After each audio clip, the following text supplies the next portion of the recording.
O Evangelho segundo Mateus é um dos primeiros relatos oficiais sobre Jesus de Nazaré, sua vida, sua morte e sua ressurreição.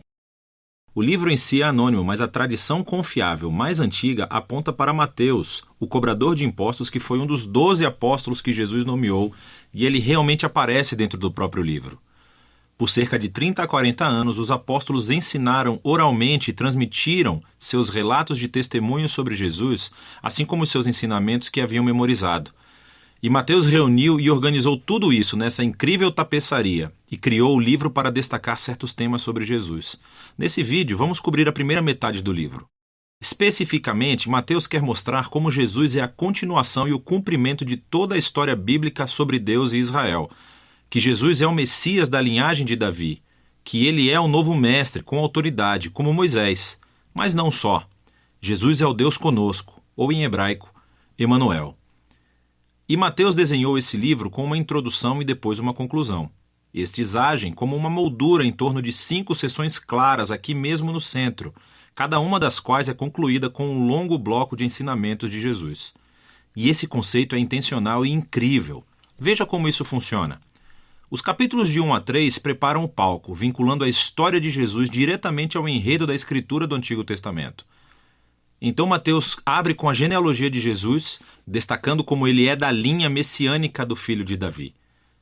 E ele é filho de Abraão, o que significa que ele trará a bênção de Deus para todas as nações.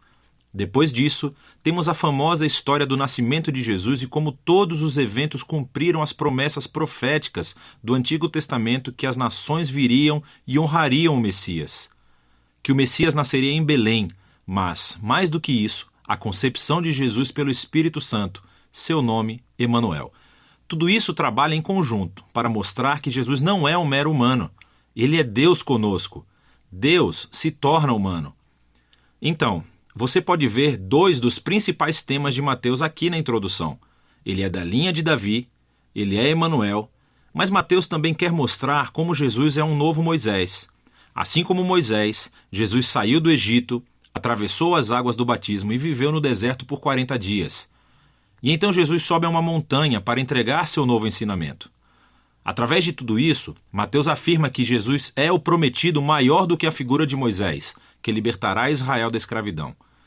Ele vai lhes dar um novo ensinamento divino. Ele vai salvá-los de seus pecados e estabelecer uma nova aliança entre Deus e o seu povo. Esse paralelo entre Jesus e Moisés também explica por que Mateus estruturou o centro do livro da maneira que fez. Essas 5 partes principais destacam Jesus como mestre e Mateus criou um paralelo. Jesus como mestre é um paralelo aos 5 livros de Moisés. Jesus tem autoridade como o novo mestre da aliança que cumprirá a história da Torá. Na primeira sessão, capítulos 4 a 7, Jesus entra em cena anunciando a chegada do reino de Deus, e isso é realmente fundamental. O reino é, em essência, sobre a operação de resgate de Deus para todo o seu mundo, o que acontece através do Rei Jesus. Jesus veio para enfrentar o mal, especialmente o mal espiritual, e todo o seu legado de opressão demoníaca, doença e morte. Jesus veio para restaurar o governo de Deus e reinar sobre o mundo inteiro, criando uma nova família de pessoas que o seguirão, obedecerão aos seus ensinamentos e viverão sob o seu governo. Então, depois que Jesus começa a curar pessoas e formar um movimento, uma comunidade, ele leva seus seguidores para uma montanha ou encosta. Entrega seu primeiro grande bloco de ensinamentos, tradicionalmente chamado de o Sermão do Monte. E aqui, Jesus explora como é segui-lo e viver no reino de Deus. E é um reino invertido no qual não há membros privilegiados. Assim, os pobres, os Zé Ninguém, os ricos, os religiosos, todos são convidados e chamados a se converter, a se arrepender e a seguir Jesus e unir-se à sua família. Jesus diz que ele não está aqui para anular os mandamentos da Torá ou do Antigo Testamento. Em vez disso, ele está aqui para cumprir tudo isso através da sua vida, através dos seus ensinamentos. Ele está aqui para transformar os corações do seu povo, para que eles possam verdadeiramente amar a Deus e amar o próximo, incluindo seus inimigos. Depois de concluir o seu grande ensinamento sobre o reino, a próxima sessão mostra Jesus trazendo o reino à realidade no dia a dia das pessoas. Então, Mateus reuniu aqui 9 histórias sobre Jesus trazendo o poder do reino de Deus para as vidas de pessoas desvirtuadas. Existem 3 grupos com 3 histórias e elas são todas sobre pessoas que estão doentes, ou têm corpos quebrados, ou estão em perigo. E Jesus as cura ou salva por esses atos de graça e poder. E então, bem no meio dessas tríades, encontramos 2 histórias paralelas sobre o chamado de Jesus para que as pessoas o seguissem. E aqui Mateus está enfatizando algo: que somente é possível experimentar o poder da graça de Jesus se decidir segui-lo e tornar-se seu discípulo. Depois de Mateus ter mostrado o poder do reino através de Jesus, Jesus estende o seu alcance, enviando os 12 discípulos que farão o que ele tem feito. E isso leva ao segundo grande bloco de ensinamentos, o capítulo 10. E aqui Jesus ensina seus discípulos a anunciar o reino e o que esperar quando o fizerem.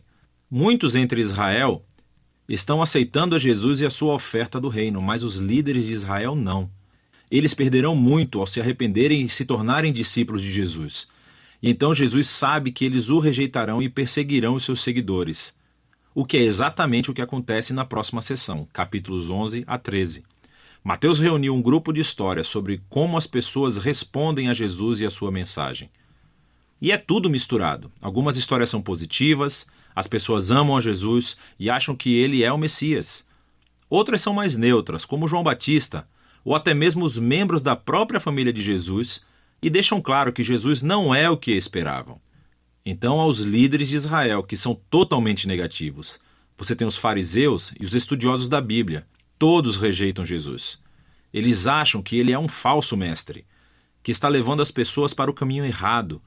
Eles pensam que Jesus é uma blasfêmia com essas declarações exaltadas que ele faz sobre si mesmo. Mas Jesus não fica surpreendido ou se abala com essas respostas tão diversas. De fato, ele se concentra nisso no terceiro bloco de ensinamentos no capítulo 13.